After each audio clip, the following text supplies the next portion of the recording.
నీకే దేవా సమర్పించును నా జీవితం నీకే అంకితం. గతం మీకు బాగా కనపడుతుందా? గతంలో వచ్చిన సంబంధాలు కానీ, గతంలో మీరు ప్రేమించిన వారు కానీ నీ భార్య కంటే నీ భర్త కంటే బాగా కనపడుతున్నారా? గతంలో మీకున్న అలవాట్లు, గతంలో మీరు మానుకున్న అలవాట్లు వాస్తవంలో మీకు మంచిగా కనపడుతున్నాయా? గతం బాగా కనపడుతుంది అంటే వాస్తవంలో మీరు అభివృద్ధి చెందుతలేనట్లే. గతం మీకు మంచిగా కనపడుతుంది అంటే వాస్తవంలో మీరు ఆశీర్వదింపబడట్లేదు. మీరు అక్కడ ఆగిపోయారు. ఇశ్రాయేలు దేశస్థులుగా ఎర్ర సముద్రం దగ్గర ఆగిపోయినట్టు. కష్టాలు శ్రమలు వచ్చినప్పుడు, భేదాభిప్రాయాలు వచ్చినప్పుడు, నేను ప్రేమించిన స్త్రీ ప్రేమించిన పురుషుడే మంచివారు, వారిని వివాహం చేసుకొని ఉంటే బాగుండేదేమో అనే ఆలోచనలు మీరు వస్తుంటే మీరు వాస్తవంలో you have stopped growing in your life. ఈరోజు మీరు కూడా ఇశ్రాయేలు దేశస్థుల వలె ప్రార్థనలు చేస్తున్నారు, అదేవిధంగా కంప్లైంట్ చేసుకుంటా మీరు కూడా జీవిస్తున్నారు. మీరు కూడా చిక్కుకుపోయామని మీరు ఆలోచిస్తున్నారు. గతం మంచిగా కనపడుతుంది అంటే భవిష్యత్తులో మీరు జీవితాల్లో దేవుడు చేయబోయే అద్భుత కార్యాన్ని మీరు చూడలేరు. ఈరోజు దేవుడు ఆ గతంలో ఉన్న కోపము, ద్వేషము, అసూయ, గతము బాగా కనపడేవన్నిటిని దేవుడు ఆ బరువుల్ని తొలగించుకోమని అంటున్నారు. వాస్తవంలో భార్యని ప్రేమించండి, భర్తని ప్రేమించండి, వారిని క్షమించండి, ఐక్యతగా తీసుకొని రండి. తోబుట్టుల మధ్య కుటుంబంలో, సంఘంలో మీరు ఐక్యత తీసుకొని రండి. దేవుడు ఎర్ర సముద్రాన్ని చీల్చినట్టు ఈరోజు నా జీవితంలో కష్టాల్ని చీల్చబోతున్నాడు. పొడవటి భూమి మీద మిమ్మల్ని నన్ను నడిపించబోతున్నారు దేవుడు.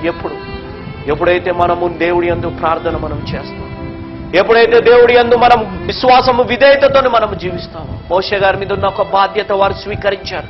మోషే నువ్వెందుకు మొర్ర పెడుతున్నావు? నువ్వు లెగో, నువ్వు ఇశ్రాయేలు దేశస్తులను నువ్వు నడిపియా. మోషే గారుగా నా బాధ్యత తీసుకొని పోకపోయి ఉంటే ఇశ్రాయేలు దేశస్తులు అక్కడ మరణించేవారు.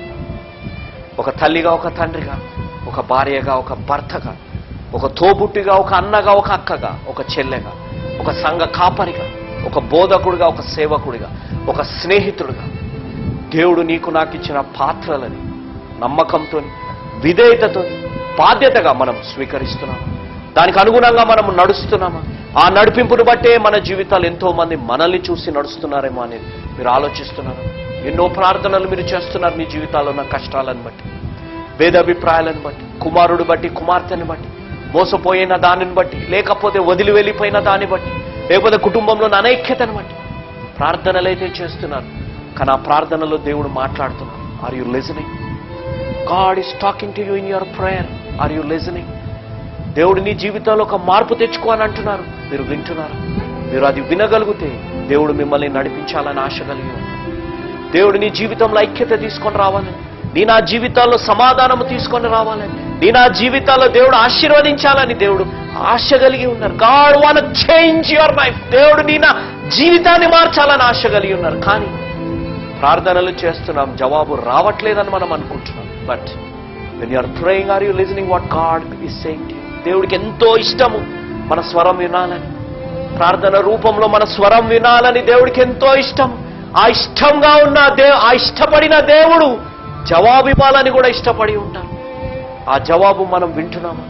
ఎప్పుడైతే ఆ జవాబు తగ్గట్టు మనం విని సమాధాన పడతాము, ఐక్యత కలిగి జీవిస్తాము, ప్రేమిస్తుంటాము, క్షమిస్తుంటాము, దానికి అనుగుణంగా నడిపింపబడతాము, దేవుడి గొప్ప కార్యము మీరు నేను కూడా చూడబడు.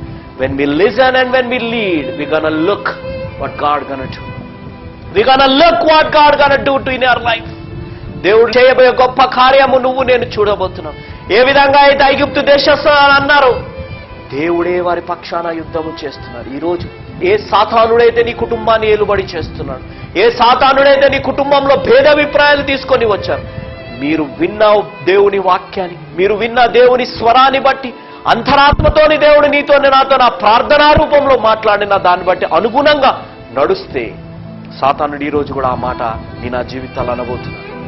దేవుడే వారి పక్షాన యుద్ధము నాతోని చేస్తున్నారు. ఎస్, ఆ యుద్ధము దేవుడు చేసి నీ జీవితంలో ఒక విజయాన్ని ఇవ్వాలని దేవుడు ఆశ కలిగి, దేవుడు ఆయన బలమైన హస్తం మన జీవితాల్లో ఉన్న శత్రువులపై దేవుడు ఈరోజు లేవనెత్తబోతున్నాడు. అలాంటి గొప్ప కార్యం నీ నా జీవితాల్లో జరగాలి. ఏ విధంగా అయితే ఐగుప్తు దేశస్తులు భయపడ్డారు, ఆ విధంగా ఈరోజు నీ నా జీవితాల్లో శత్రువులు, సాతానుడు భయపడాలి.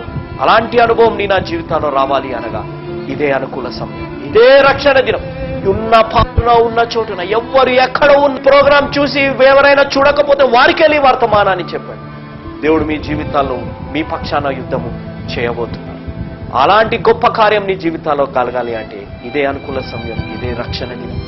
ఈ రోజు గాని మన పాపాన్ని మనం ఒప్పుకోగలిగితే, ఈ రోజు గాని దేవుని మన సొంత రక్షకునిగా అంగీకరించగలిగితే, గతం మన జీవితాలు ఎన్నిసార్లు వచ్చినా, మనల్ని వేధిస్తున్నా, మనల్ని వెంటాడుతున్నా, మనల్ని తరుముతున్నా, మనల్ని బ్లాక్మెయిల్ కూడా చేస్తుండొచ్చు. నీ భర్తకి చెప్తాను నువ్వు నాకు రాసిన లవ్ లెటర్స్, నీ భార్యకి చెప్తాను నువ్వేమి చేస్తున్నావు, నువ్వు ఎలాంటి సంబంధాలు పెట్టుకొని ఉన్నావు, ఎలాంటి అలవాట్లు ఉన్నావు అని. అనయ్య నువ్వు మానుకోవాలని ఆలోచనలో ఉన్నావు. దేవుడు ప్రార్థన చేసినప్పుడు దేవుడు మాట వినాలని ఆలోచన ఉంది, కానీ ఒక భయం నీ జీవితాల్లో ఉందని. చెలమా దేవుడు ప్రార్థనలో నీతో అన్నారు, నీ తల్లిదండ్రులకు చెప్పుకో నువ్వు మోసపోయిన సంగతి అని.